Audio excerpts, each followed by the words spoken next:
Oke, kembali lagi bersama saya Iko Mari Saputra. Pada pertemuan kali ini, saya akan membahas itu tentang telnet dan SSH. Nah, dalam dunia jaringan komputer, kita bisa sering membutuhkan cara untuk mengakses perangkat dari jarak jauh, seperti router, switch, server, atau firewall. Dua protokol yang sering digunakan untuk remote access adalah telnet dan SSH. Keduanya sama-sama memungkinkan kita masuk ke perangkat melalui command prompt atau komen lain. Tapi cara kerja tingkat keamanan itu sangat berbeda. Apa itu telnet? Telnet adalah singkatan dari telekomunikasi network. Telnet adalah protokol yang digunakan untuk mengakses perangkat secara remote menggunakan komen lain. Penjelasannya itu, telnet itu bekerja pada port 23. Nah, protokol ini muncul pada tahun 1969 saat internet masih bernama ARPANET. Nah, telnet memungkinkan kita untuk mengirimkan perintah komen ke perangkat jaringan untuk konfigurasi, monitoring, atau troubleshooting. Nah, untuk cara kerja telnet itu sendiri, kita bisa membuka telnet ke router. Telnet akan membangun koneksi langsung antara komputer kita dengan perangkat tersebut. Nah, semua data yang dikirim melalui username, password, hingga komen dikirim dalam bentuk plain text tanpa ekspresi. Mereka tidak ada pengamanan. Data telnet sangat mudah disadap menggunakan teknik signifying seperti Firsec. Nah, kelebihan telnet itu sendiri cepat, ringan, mudah digunakan, kompatibel dengan perangkat lama. Untuk kekurangan itu sendiri tidak ada ekspresi password terlebih terlihat jelas di jaringan, sangat tidak aman untuk jaringan modern, tidak direkomendasikan untuk jaringan perusahaan. Nah, apa itu SSH? SSH adalah singkatan dari Secure Shell. SSH ini adalah protokol yang digunakan untuk mengakses remote secara aman ke perangkat jaringan di server. Nah, penjelasan SSH itu sendiri adalah SSH bekerja pada port 22 menggunakan metode kriptografi untuk modern untuk mengekspresi seluruh komunikasi. SSH dibuat sebagai pengganti internet karena masalah keamanan. Cara kerja SSH itu ketika kita masuk melalui SSH, koneksi diamankan menggunakan enkripsi simetris, enkripsi asimetris, KXA. Setiap perintah yang dikirim terenkripsi sehingga tidak bisa dibaca oleh penyadap jaringan. SSH mendukung fitur tambahan Public Key Authentication, SFT Secure File Transfer Protocol, dan tunneling. Kelebihan SSH itu sendiri adalah sangat aman, mendukung autentik dengan public key digunakan di hampir semua perangkat modern, menjadi standar untuk administrasi server Linux dan keyboard.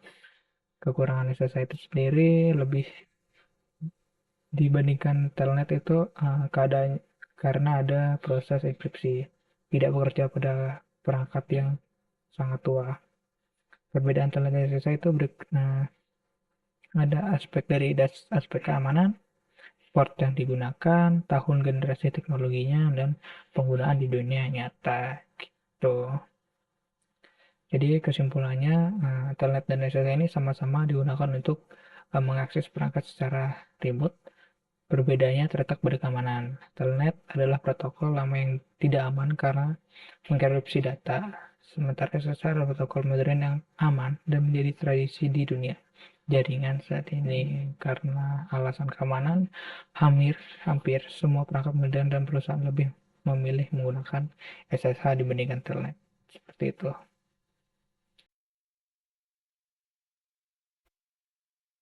Oke, jadi di sini kita bisa langsung gimana cara menggunakan talent itu sendiri. Saya sudah mempraktikannya. Mungkin saya akan untuk membatasi waktu saya untuk menjelaskannya saja. Oke, di sini. Nah, untuk itu apa sih yang kita perlukan eh, pada hal ini? Apa yang kita ketikkan di untuk CLI ya? Nah, yang pertama itu kita perlu kita perlu musuh. ke user globalnya untuk bisa melakukan konfigurasi. Nah, setelah itu kita setelah enable kita copy T. Setelah itu uh, kita ketikkan line kita ketikkan line PTY02.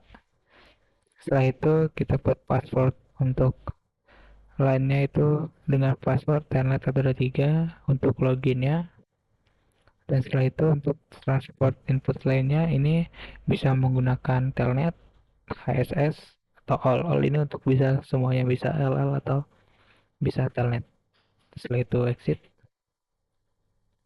Nah, setelah itu uh, kita buat passwordnya dengan enable secret Cisco untuk masuk ke mode uh, konfigurasinya. Setelah itu kita coba di PC ini. Sebentar. Kita awal nih kan kita ke desktop. Setelah itu kita ke telnet dan SL client. Nah, di sini kita masuk menggunakan telnet. Nah, setelah itu kita masukkan IP dari routernya itu sendiri. Terserah mau yang berapa.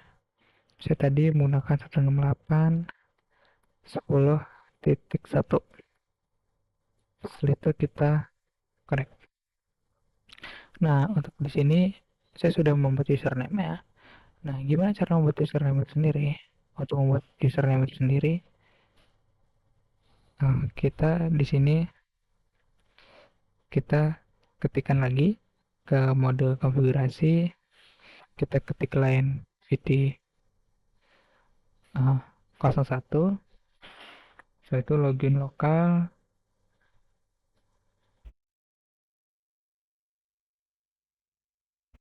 Sorry. Setelah di situ kita ketik enable untuk masuk lagi ke mode konfigurasinya. Setelah itu kita langsung buat commandnya username user 1 secret passwordnya ID 1. Jadi username user 1, passwordnya itu password 1 di line PT01. uh, uh, log, login lokal keluar. Setelah itu uh, bisa kita coba untuk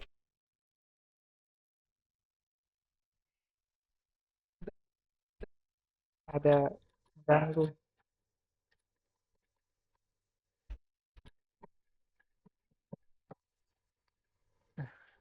Setelah itu kita masuk telnet. Setelah itu kita masukkan passwordnya.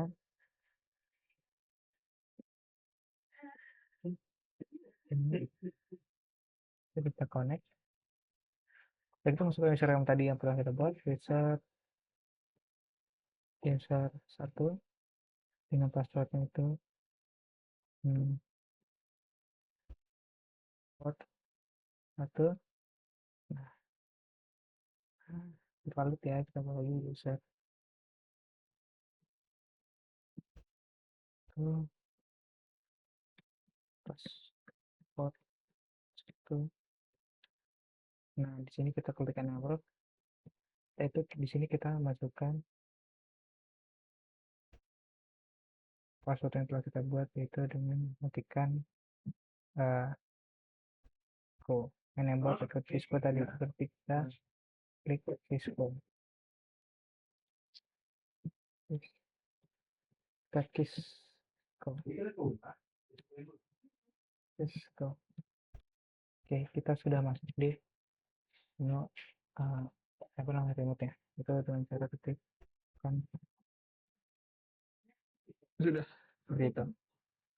Jadi ini salah satu menggunakan SSL client tanpa perlu kita menggunakan kabel uh, menggunakan kabel secara langsung. Jadi kita bisa beli online seperti itu.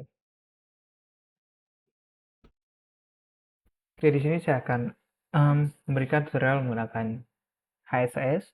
Tadi kan udah pakai uh, kita udah pakai yang namanya telnet. Nah, sekarang kita menggunakan HSS. Untuk HSS itu sendiri kita perlu yang namanya menggunakan switch. Switch ini perlu dikonfigurasi untuk IP dan default IP-nya untuk bisa berkomunikasi dengan perangkat yang lain. Nah, contohnya seperti ini. Hal yang pertama dilakukan, saya menggunakan VLAN 10. Jadi, kita masuk ke mode global. Setelah itu kita ketik interface VLAN 10. Setelah itu kita masukkan IP address-nya. Setelah kita masukkan IP address-nya,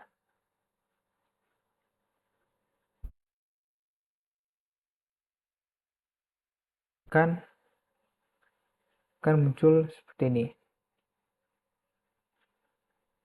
Tapi, sebelum itu, kita perlu yang namanya memasukkan IP default-nya. Kita masukkan dulu.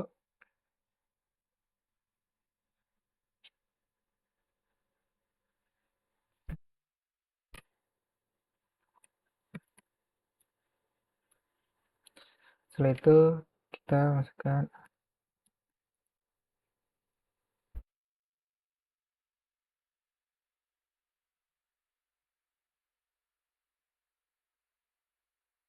IP default. Komen kita buka yang switch 1 tadi. Kita IP default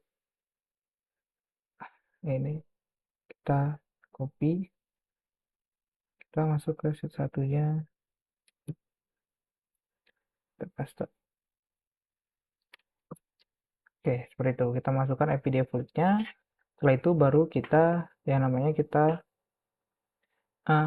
masukkan IP address-nya dengan seperti ini. Setelah itu kita untuk melihatnya do show IP interface breadth. Setelah itu muncul VLAN 10 IP-nya. Nah, setelah itu kita akan membuat yang namanya username dan passwordnya untuk mengakses untuk masuk SSH-nya itu sendiri. Yang pertama itu kita masukkan username dan passwordnya dengan username user 2 dan passwordnya password 2. Setelah itu kita membuat hostname dengan sw2. Setelah itu kita masukkan IP domainnya. Saya menggunakan agunacourse.com. Setelah itu kita ketik crypto key-nya, generate RCH. Setelah itu kita masukkan di sini 1024 seperti itu. Nah, untuk bisa mengakses itu sendiri, saya bisa menggunakan TenVT-nya itu 04. Jadi ada 5 user yang bisa mengakses untuk login lokalnya, transport input SSH-nya, dan untuk mengakses itu sendiri, kita perlu masukkan enable secret Cisco supaya bisa melakukan remote seperti itu. Nah, mari kita coba cek. Saya sudah melakukan hal tersebut, mari kita cek dengan menggunakan PC ini. Kita ulang lagi ya, yang sudah dibuat tadi. Nah, pada kemana ini? Lagi pada hari Pak? Lagi pada ngetek. Hah? Lagi ngetek Pak Dir. Apa ini? Tag Pak Dir diminta Pak Eko tadi Pak.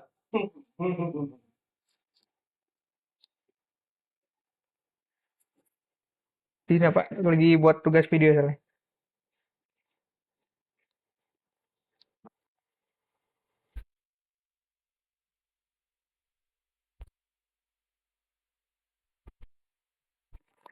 Nah, untuk itu kita coba cek di bagian sini, kita pilih menu dashboard, setelah itu kita masukkan SSH.